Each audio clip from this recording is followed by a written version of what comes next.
June மாதம் வாக்கு எண்ணக்கூடிய நேரத்தில் தொலைக்காட்சியிலே ஒளிபரப்ப வேண்டும். என்னவென்று முதல் சுற்றில் வீரமங்கை வேலுநாச்சியாருடைய பேத்தி முந்துகிறார் என்று, இரண்டாவது சொல்ல வேண்டும் குழுவினுடைய பேத்தி இரண்டாவது சுற்றில் முன்னிலை வைக்கிறார். இறுதி சுற்றில் மனத்தையை கட்டி காத்த காவிரி தடையின்றி கொண்டு வந்த காவிரி நாயகன், சரித்திர நாயகன், தமிழின் அடையாளம் எங்கள் ஐயா வீரப்பனாருடைய மகள் வெற்றி பெற்றான் என்கின்ற செய்தி அதிலும் குறிப்பாக பேரியை சுற்றுவட்டார பகுதியில் 8ஆம் வகுப்பிற்கு மேல் குழந்தைகள் கல்விக்கு 8வது நிலையில் இருக்கிறார்கள். 8ஆம் வகுப்போடு பள்ளிக்கூடத்தை நிறுத்திடுறாங்க. இன்னும் சொல்ல போனா எத்தனையோ ஊர்ல 5ஆம் வகுப்போடு பள்ளிக்கூடம் அனுப்புறதுல, அதிலும் குறிப்பா பெண் பிள்ளைகள் அனுப்புறதுல, பெண் பிள்ளைகளுக்கு பாதுகாப்பு இல்லாத ஒரு சூழல் இருக்கு. அந்த சூழலும் கல்வி நிலையங்கள் இல்லாத, பள்ளிக்கூடங்கள் இல்லாத ஊர்கள் எத்தனையோ. எங்கள் அண்ணன் ஸ்டாலின் இதே பகுதியை பூர்வீகமாக கொண்டவர். நான் அருகில் இருக்கக்கூடிய சூழலில் இருப்பவன். நாம் தமிழர் கட்சி மீது ஓர் வன்மம் கக்கப்படுகிறது. அது என்னவென்றால், நாம் தமிழர் கட்சி அது தமிழர்களுக்கு மட்டுமான ஒரு அரசியல் கட்சி. அதில் கன்னடர்களுக்கோ தெலுங்கர்களுக்கோ முக்கியத்துவம், முன்னுரிமை வழங்கப்பட மாட்டாது என்று. ஆனால் அந்த சிந்தனையில் தீ வைக்கக்கூடிய ஒரு செயலாக இதற்கு முன்பு எங்கள் அண்ணன் ஸ்டாலின் அவர்கள் பேசினார். உங்களுக்கு முன்பு பேசிக் கொண்டிருக்கக்கூடிய நானும் என்னுடைய தாய்மொழி கன்னடம் என்பதை பெருமையோடு உங்களிடத்திலே சொல்லிக் கொள்கிறேன். என்னுடைய உறவினர்கள் அனைவரும் கேட்கிறார்கள், என்னவென்று, ಏನಪ್ಪಾ ನಾವೆಲ್ಲ ಕನ್ನಡದಾಗ ಇಲ್ಲಿದ್ಬಿಟ್ಟು ನಮ್ ತಮಿಳಿಗೆ ಸಪೋರ್ಟ್ ಮಾಡ್ತೀರಾ, ಅವ್ರು ಗೆಲ್ತು ಬಂದ್ಮೇಲೆ ನಮ್ಗೆಲ್ಲ ಏನು ಒಳ್ಳೇದು ಮಾಡ್ತಾರಂತ நீங்க நம்பிக்கொண்டிருக்கீங்க ಅಂತ ಕೇಳ್ತಾರೆ. அவர்களுக்கு அனைவருக்கும் நாங்கள் சொல்வது, இந்த மண்ணில் நல்லது செய்வதற்கு ஒரு கட்சி உண்டு என்றால் அது நாம் தமிழர் கட்சி மட்டும்தான். கெட்டது செய்வதற்கு ஒரு கட்சி உண்டு என்றால் அது திமுக, அதிமுக, பாஜக, காங்கிரஸ் தான். எனவே இந்த கட்சி கூட நான் நிற்காம வேற எந்த கட்சி கூட நான் நிற்பேன். நன்றாக சிந்தித்து பாருங்கள். இதே 2021 தேர்தல் களத்தில் திமுக சொன்னது என்னவென்று சொல்லுது, எங்களுக்கு வாக்கு செலுத்துங்கள், நாங்கள் வென்று வந்தால் மகளிர் அனைவருக்கும், குடும்ப தலைவர் அனைவருக்கும் 1000 ரூபாய் திட்டம், 1000 ரூபாய் கொடுப்போம் என்று சொன்னார்கள். வென்றும் வந்தார்கள். வென்று வந்த பிறகு இவருடைய சொல், அந்த பேச்சு கூட சரியா இல்ல. வென்று வந்த பிறகு என்ன சொன்னார்கள், தகுதியுடைய பெண்களுக்கு நாங்கள் 1000 ரூபாய் கொடுப்போம் என்று சொன்னார்கள். இந்த தேர்தலிலும் சொல்கிறார்கள் என்னவென்று, மீண்டும் நீங்கள் உதயசூரியனுக்கோ காங்கிரசுடைய கைச்சின்னத்துக்கோ வாக்கு செலுத்துங்கள், வென்று வந்தால் தகுதி இல்லாமல் நிராகரிக்கப்பட்ட அத்தனை பெண்களுக்கும் நாங்கள் மீண்டும் அந்த 1000 ரூபாய் திட்டத்தை கொண்டு வருவோம் என்று நாங்கள் அவர்களிடத்திலே சொல்கின்றோம். தாய்மார்களிடத்திலே நாங்கள் சொல்கின்றோம், தேர்தலுக்கு முன்பு மட்டும்தான் நமக்கான காலம். நாம் சொல்வதை இந்த அரசியல்வாதிகள் கேட்பார்கள். நாங்கள் சொல்கின்றோம், தாராளமாக கேளுங்கள். தகுதி உடையவர்கள், தகுதி இல்லாதவர்கள் என்று எப்படி வகைப்படுத்துகிறீர்கள்? அதற்கு முன்பு நீங்கள் ஒரு முடிவு செய்யுங்கள். என்னவென்று தெரியுமா?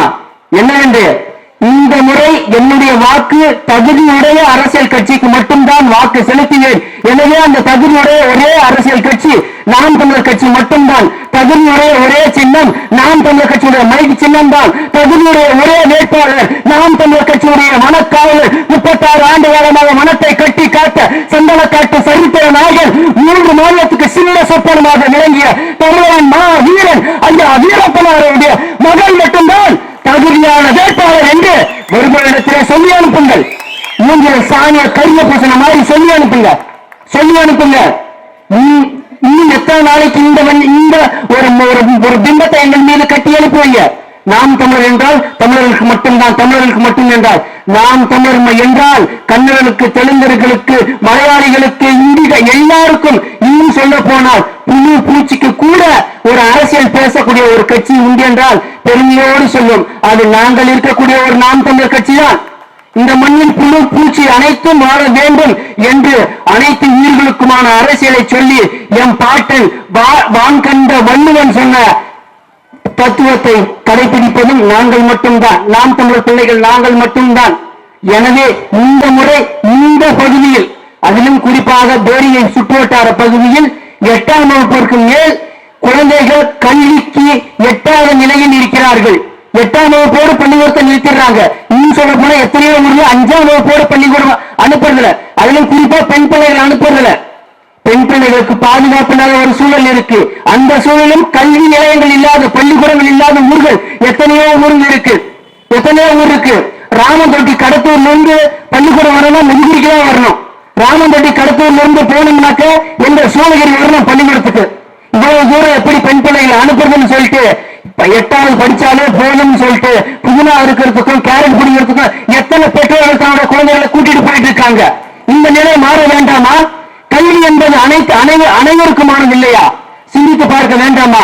அதே பகுதியில் இருக்கக்கூடிய செல்வந்தர்கள் பிரைவேட் தனியார் பள்ளிக்கூடங்களுக்கு அனுப்பி படித்து பெரிய ஆட்களாக மாற்றுகிறார்கள். ஆனால் ஏழை குழந்தைகள் கல்வி இன்னும் எட்டாத நிலையில் தான் இந்த பேரிகை பகுதி இருக்கிறது. கல்வி நிலைதான் இப்படி என்று பார்த்தால் இதே பேரிகை சுற்றுவட்டார பகுதியில் சாக்கடை நீர் முறையாக வெளியேறதற்கு ஒரு வடிகால் வாரியம் கிடையாது. சாக்கடை நீர் வெளியே போறதுக்கு ஒரு சரியான வழி இல்லை. சாக்கடை நீர் அப்படியே வாசல்ல தேங்கி இருக்கும். ஆடு மாடு எங்கே கட்டியிருப்பாங்க, சாக்கடை அப்படியே தேங்கி இருக்கும். அதற்கு இந்த அரசாங்கம் என்ன முடிவு செய்திருக்கிறது? ஒன்றும் செய்யல. இவர்கள் செய்த முடிவு ஒன்றே ஒன்று தான். தேர்தல் வந்தால் 1000 ரூபாய் கொடுக்கலாமா, 500 ரூபாய் கொடுக்கலாமா, இதுதான் இவருடைய முடிவு. தாய் தமிழ் உறவுகள், பொதுமக்கள் தயவு கூர்ந்து சிந்தியுங்கள். இந்த தேர்தலில் நீங்கள் கட்டாயம் மைச்சினத்தில் செலுத்துகின்ற ஒவ்வொரு வாக்கும் நாங்கள் வெல்கின்றோம் வீழ்கின்றோம். அது இரண்டாவது. மைச்சினத்தில் நீங்கள் குறிப்பாக இந்த நான் சொன்ன ஒரு எடுத்துக்காட்டு, ஒரு கிராமம் எடுத்து போனேன். நெரிகன் ஒரு கிராமம் இருக்கு. நெரிகத்துக்குள்ளேயோ இல்ல சுற்றுவட்டார பகுதிக்குள்ளேயோ ஏதாவது ஒரு கிராமத்துக்குள்ள நாம் தமிழர் கட்சிக்கு ஓட்டு காசு கொடுக்காம கிட்டத்தட்ட அந்த ஊராட்சி முழுவதும் மைச்சினத்தில் வாக்கு செலுத்தினார்கள் என்ற ஒரு பயம் வந்தால் கட்டாயம் அனைத்து அரசியல்வாதிகளும் படையெடுப்பார்கள் உங்கள் ஊராட்சிக்கு நல்லது செய்வதற்கு. காரணம், அடுத்த தேர்தல் நீங்கள் அவருக்கு வாக்கு செலுத்துவதற்கு. எனவே உங்கள் ஊராட்சியில் இருக்கக்கூடிய அரசியல்வாதிகளை வேலை செய்யக்கூடிய வேலை செய்ய வைக்கக்கூடிய ஒரே சின்னம் அது இந்த மை சின்னம் தான். இந்த மை சின்னத்தில் நீங்கள் செலுத்துகின்ற ஒவ்வொரு வாக்கும் அடுத்த தலைமுறை பிள்ளைகளினுடைய வாழ்க்கை காக்கும் என்பதை மறந்து விடாதீர்கள். நமக்கான உரிமைகளை மீட்க இனியும் யாரேனும் வருவது கிடையாது. உங்கள் வயிற்று வழி வந்த பிள்ளைகள், உங்களிடமிருந்து வந்த பிள்ளைகள், படித்த பிள்ளைகள் நாங்கள் வந்து விட்டோம். இத்தனை ஆண்டுகளாக நீங்கள் சொன்னீர்கள், என்ன சொன்னீர்கள்? இளைஞர்கள் அரசியலுக்கு வந்தால் நன்றாக இருக்கும், வயசு பசங்களும் அரசியல் வந்தா நல்லா இருக்கும். இந்த வந்துட்டோம், வயசு பசங்க எல்லாம் அரசியலுக்கு வந்துட்டோம், படிச்சவங்க எல்லாம் அரசியலுக்கு வந்தா நல்லா இருக்குன்னு சொல்லுங்க. இதோ படிச்சவங்க MBA HR முடிச்ச நாங்களும் எல்லாருமே அரசியலுக்கு வந்துட்டோம். வேட்பாளர் BA LLB முடிச்சிருக்காங்க, படிச்சவங்க நாங்க அரசியலுக்கு வந்துட்டோம். இன்னும் என்ன செய்ய வேண்டும்? நீங்கள் செய்ய வேண்டியது ஒரே ஒரு வேலைதான். நீங்கள் சொன்னது போல நின்றிருக்கக்கூடிய உங்கள் வயிற்று பிள்ளைகளுக்கு மை சின்னத்தின் வரிசை எண் 10 உங்களுடைய வாக்கினை செலுத்த வேண்டும். ஜூன் மாதம் வாக்கு எண்ணக்கூடிய நேரத்தில் தொலைக்காட்சியிலே ஒளிபரப்ப வேண்டும். என்னவென்று, முதல் சுற்றில் வீரமங்கை வேலுநாச்சியாருடைய பேத்தி முந்துகிறார் என்று, இரண்டாவது சொல்ல வேண்டும் குழுவினுடைய பேத்தி இரண்டாவது சுற்றில் முன்னிலை வைக்கிறார். இறுதி சுற்றில் வனத்தையை கட்டி காத்த காவிரி தடையின்றி கொண்டு வந்த காவிரி நாயகன், சரித்திர நாயகன், தமிழின் அடையாளம் எங்கள் ஐயா வீரப்பனாருடைய மகள் வெற்றி பெற்றால் என்கின்ற செய்தி இறுதியாக அறிவிக்கப்படும். மீண்டும் ஒரு முறை இந்த இடத்தில் நாம் கூறுவோம். நன்றி, வணக்கம். தமிழ் தாய் வாழ்க, தலைவர் பிரபாகரன் வாழ்க. நன்றி, வணக்கம்.